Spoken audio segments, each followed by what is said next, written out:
use a significance level of alpha equal to 0.01 to test the claim that P1 equals P2. Use the given sample sizes and numbers of successes to find A, the pooled estimate P bar,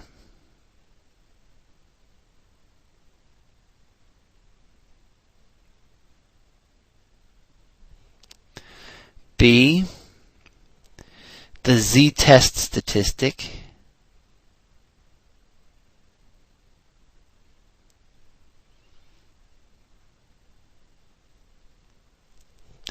C, the critical z-values, and D, the p-value. And then we're given this data here. X1 is 70, N1 is 350, X2 is 40, and N2 is 160.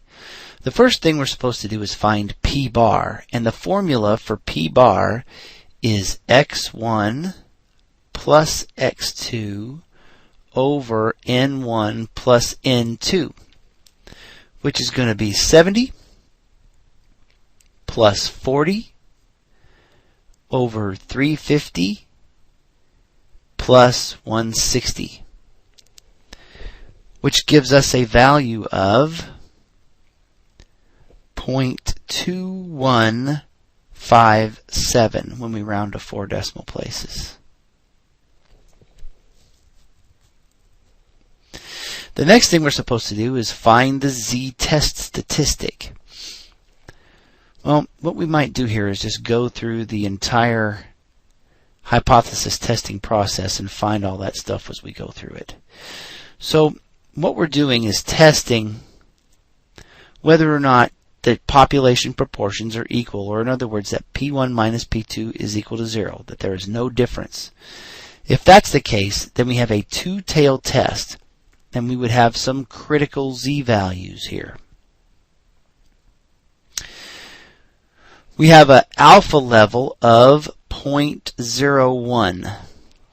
So we can go to StatCrunch and hit Stat, Calculators, Normal.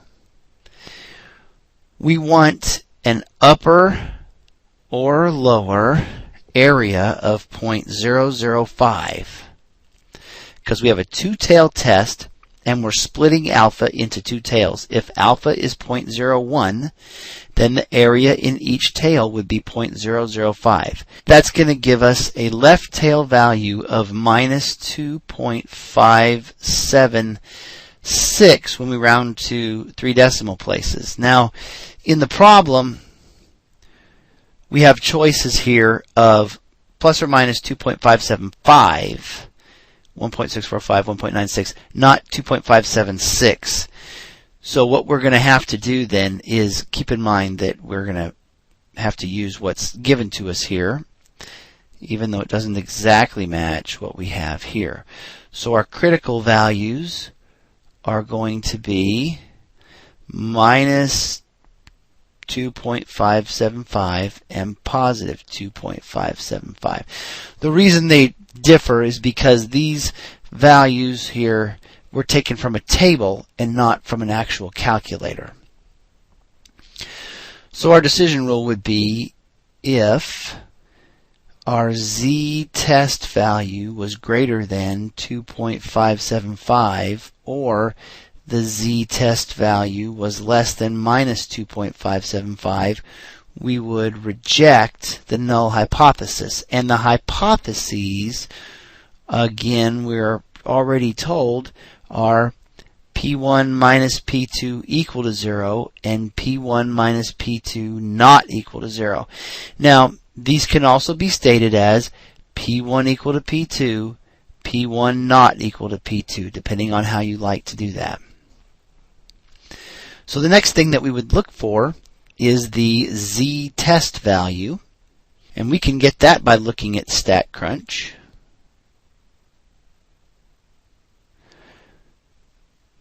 We'll hit StatCrunch,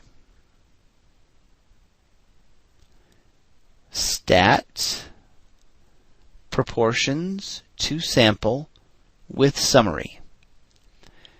And then we'll look at this information that we're given here. We have number of successes from group 1 is 70. The number of observations from group 1 is 350. The number of successes from group 2 is 40. The number of observations from group 2 is 160. Hit next. We're performing a hypothesis test with a null hypothesis proportion difference of 0 and alternative hypothesis of not equal to. So we hit calculate, and here we have our z-statistic, minus 1.27 when we round that to 2 decimal places.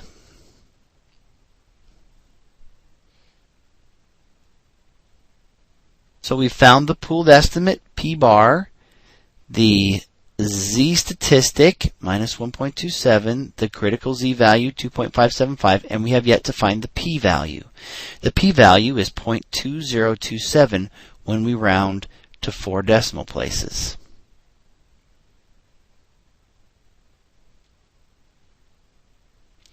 And then we can make a decision here. We can conclude that we should not, so do not, reject the null hypothesis. Sufficient evidence